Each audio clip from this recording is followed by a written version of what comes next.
Kambal na yata ng YouTube sensation at international artist na si Charisse ang intriga. Kamakailan, naging viral sa internet ang larawan ng singer nakuha sa isang camping sortie sa Laguna. Nagulat ang marami sa new look ng dalaga, ngunit may ilan ring nagduda.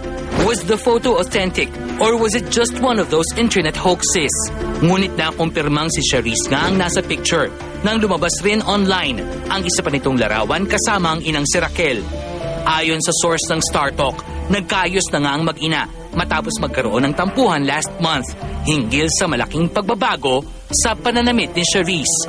Last Thursday, Philippine Stars Bam Tenorio tweeted yet another photo of Charisse with her mom and brother Carl. Sa Facebook like page ng Star Talk, bumaha ng halos 800 komento at reaksyon ang aming post tungkol sa bagong hairstyle ng singer. Divided ang publiko sa paksang ito at maging ang issue ng sexualidad ni Charisse ay naungkat rin.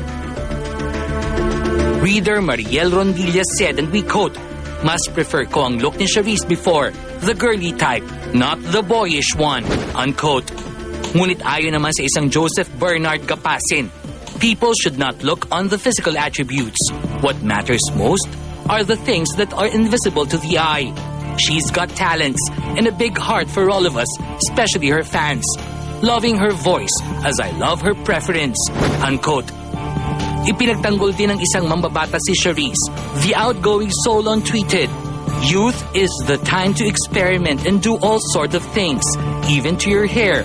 So let's give Charisse a break," unquote. Wala pang reaksyon si Charisse sa kanyang official Twitter account na last year pa nito huling na-update. Ngunit sa naunang panayam sa dalaga, hindi nito itinago ang pagkadismaya sa mga tinatanggap na batikos hinggil sa kanyang itsura. The 20-year-old talent once said, and again we quote, "For me, just love me.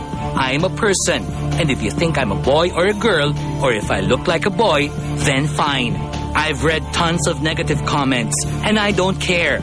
This is the look that I want. So the only thing you can do is to move on," unquote.